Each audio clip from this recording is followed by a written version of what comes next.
Hello and welcome to Gospel Gleanings for this Sunday, March the 2nd, 2025. My brothers and sisters, on this 8th Sunday in Ordinary Time, we hear from the Gospel of Luke, chapter 6, verses 39 through 45. Jesus told his disciples a parable. Can a blind person guide a blind person? Will not both fall into a pit? No disciple is superior to the teacher. But when fully trained, every disciple will be like his teacher. Why do you notice the splinter in your brother's eye, but do not perceive the wooden beam in your own? How can you say to your brother, "Brother, let me remove that splinter in your eye," when you do not even notice the wooden beam in your own eye? You hypocrite! Remove the wooden beam from your eye first, then you will see clearly to remove the splinter in your brother's eye.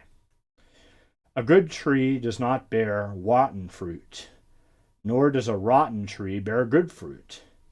For every tree is known by its own fruit. For people do not pick figs from thornbushes, nor do they gather grapes from brambles. A good person out of the store of goodness in his heart produces good, but an evil person out of a store of evil produces evil. For from the fullness of the heart, the mouth speaks. My brothers and sisters, what type of fruit do you bear in your life? Do you bear good fruit or do you bear rotten fruit? I think that is good for us to discern as we prepare for the season of Lent. Do the words that we say, do they wound or do they heal? Do they build bridges or do they cause divisions? Do we allow ourselves to bear good fruit?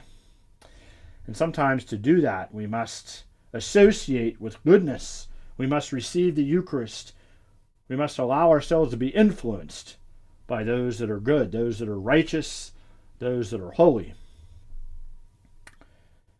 And do we also find ourselves criticizing, bearing that rotten fruit sometimes?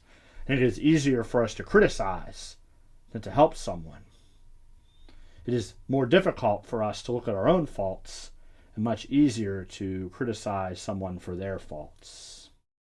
And my brothers and sisters, my invitation for you and for me as we go into this Lenten season is to fast from criticism, to instead replace that rotten fruit with the good fruit of gratitude.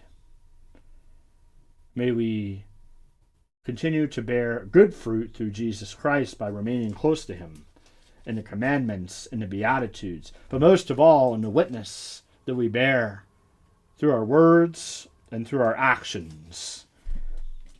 May our mouth reflect what our heart feels, and may our heart know goodness, so that our mouth may speak goodness, so that we may better know the author of all goodness, which is our Lord Jesus himself.